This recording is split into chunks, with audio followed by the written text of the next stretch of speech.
Warahmatullahi wabarakatuh. Saya Dera Oktami dari Fakultas Keguruan dan Ilmu Pendidikan, Program Studi Pendidikan Fisika Angkatan 2023. Di sini saya akan membahas mengenai jurnal yang sudah saya buat yang berjudul Analisis Perubahan Kurikulum di Indonesia. Selanjutnya, mengapa saya mengambil judul tersebut? Karena pernahkah kalian berpikir bahwa mengapa kurikulum itu terus berubah? Karena seperti yang kita ketahui, kurikulum itu tidak pernah tetap pada satu kurikulum. Pasti setiap dekadenya akan terus terjadi perubahan. Nah, selanjutnya adapun subbab yang saya bahas pada jurnal ini bisa kita lihat di slide PPT ini, yaitu dari abstrak sampai kesimpulan. Nah, selanjutnya pada abstrak ini akan saya bahas lebih lanjut di isi dari jurnal tersebut. Selanjutnya yang melatar belakangi saya untuk membuat judul tersebut ialah yang pertama itu, seperti yang kita ketahui, kurikulum itu ialah penghantar dari proses pembelajaran, yang mana pada kurikulum itu ialah suatu penghantar yang mana dapat membuat suatu pembelajaran itu dapat berjalan dengan lancar. Selanjutnya pada poin kedua, kurikulum itu sebagai sesuatu yang mengatur proses belajar mengajar pada bidang akademik. Tentunya tanpa suatu kurikulum, proses belajar mengajar tidak akan bisa tercapai dan sesuai dengan tujuan. Selanjutnya yang ketiga, kurikulum itu ialah sesuatu yang berketerkaitan dengan perubahan kurikulum dan juga pendidikan. Tanpa adanya kurikulum, pendidikan tidak akan berjalan dengan lancar. Begitu pula dengan sebaliknya, tanpa adanya pendidikan, kurikulum tidak bisa berjalan dengan lancar.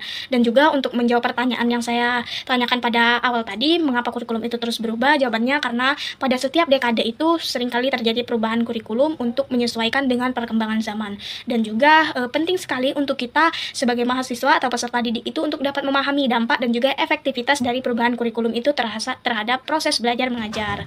Nah, sehingga hal ini membuat saya untuk menjadi acuan saya untuk membahas hal ini. Selanjutnya pada slide ini bisa kita lihat terdapat 3 rumusan masalah, yang mana yang pertama itu ada faktor yang menyebabkan terjadi pergantian kurikulum itu apa saja. Selanjutnya yang kedua, faktor yang dapat mempengaruhi bagaimana suatu kurikulum itu dapat berhasil. Selanjutnya yang ketiga, pasti pada perubahan kurikulum itu terjadi terdapat sebuah dampak di mana dampaknya bagi sekolah, guru, dan juga peserta didik.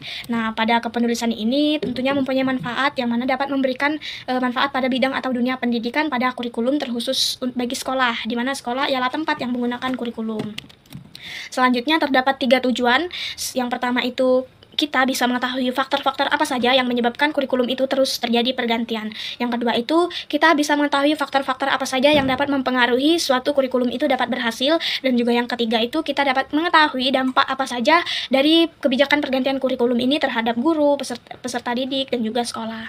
Nah, pada metodologi penulisan yang saya menggunakan metode studi kepustakaan, di mana menurut Mazir pada 2003, studi kepustakaan ini ialah teknik mengumpulkan data dengan cara melakukan penelaahan pada buku, catatan, serta berbagai informasi yang memiliki keterkaitan dengan topik yang akan dibahas.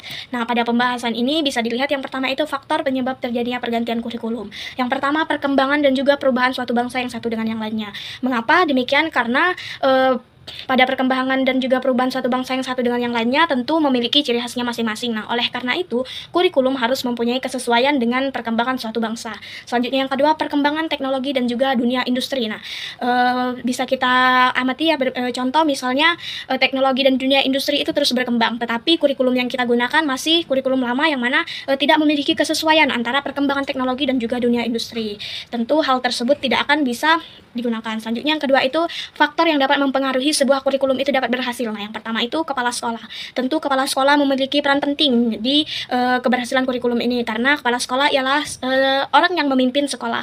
Selanjutnya guru. Guru ini juga bagian yang terpenting karena untuk membuat kurikulum itu dapat berhasil, guru harus mempunyai kompetensi pedagogik, kompetensi akademik, kompetensi sosial, kepemimpinan, dan juga guru harus mempunyai komitmen terhadap pengembangan dirinya, dan juga guru harus mengetahui penggunaan teknologi pembelajaran yang dapat menyesuaikan kurikulum yang sedang digunakan. Selanjutnya peserta didik. Peserta didik ini ialah sebagai subjek dari kurikulum, yang mana peserta didik ini sangat-sangat mempengaruhi keberhasilan dari kurikulum. Selanjutnya ada fasilitas. Nah, fasilitas ini juga tidak kalah penting, seperti pada saat ini kita menggunakan kurikulum Merdeka, yang mana ada istilah kebebasan. Nah, pada kurikulum ini siswa diberikan kebebasan untuk belajar dengan sesuai minatnya. Tentu tanpa adanya fasilitas, kata-kata kebebasan itu tidak akan dapat sesuai. Selanjutnya pada pembahasan yang kedua juga dampak dari kebijakan kurikulum itu terhadap pembelajaran di sekolah, guru dan juga peserta didik. Nah, yang pertama itu dampaknya bagi sekolah, yaitu perubahan visi dan misi. Kenapa perubahan visi dan misi? Karena jika sebuah kurikulum berubah, tentunya perubahan visi dan misi sekolah juga akan berubah. Misalnya pada kurikulum K13, perubahan visi dan misinya harus mempunyai kesesuaian dengan kurikulum tersebut. Tetapi di kurikulum Merdeka ini visi dan misinya tetap sama. Tentu hal itu tidak akan dapat terjadi, sehingga visi dan misi sekolah ini dapat dikatakan sebagai sebuah dampak dari perubahan kurikulum. Selanjutnya penyesuaian struktur dan program sekolah, pengembangan sarana dan prasarana yang sudah saya jelaskan tadi, dan juga peningkatan kompetensi guru. Harusnya guru mempunyai peningkatan kompetensi dari kurikulum sebelumnya sampai ke kurikulum yang akan digunakan. Selanjutnya dampak bagi guru. Nah, guru harus mempunyai guru harus melakukan perubahan pendekatan dan juga metode pembelajaran. Nah, di mana guru itu harus selalu melakukan perubahan metode pembelajaran yang digunakannya, tentu akan berbeda dengan kurikulum yang sebelumnya dengan kurikulum yang dipakai saat ini. Selanjutnya guru harus mempunyai pengembangan bahan ajar yang sesuai dengan kurikulum yang dipakai pada setiap perubahannya, sehingga perubahan pendekatan dan metode pembelajaran, pengembangan bahan ajar harus selalu diubah dari guru. Selanjutnya dampak bagi peserta didik, yang mana yang pertama yang pasti itu perubahan cara belajar. Tentu cara belajar kurikulum Merdeka dengan kurikulum sebelumnya itu berubah. Nah, jadi siswa itu akan mengalami perubahan cara belajar, di mana akan membuat mereka terjadi kebingungan dari kurikulum ini sampai ke kurikulum sebelumnya. Dan juga yang pastinya kesempatan belajar yang luas dan juga pengembangan karakter.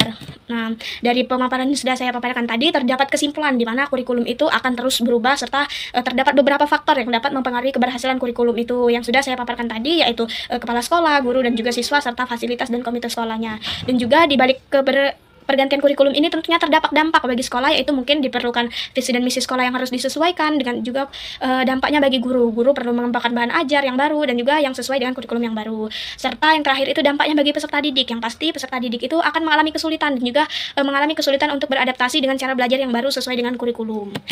Baik, itu saja yang dapat saya paparkan. Terima kasih. Wassalamualaikum.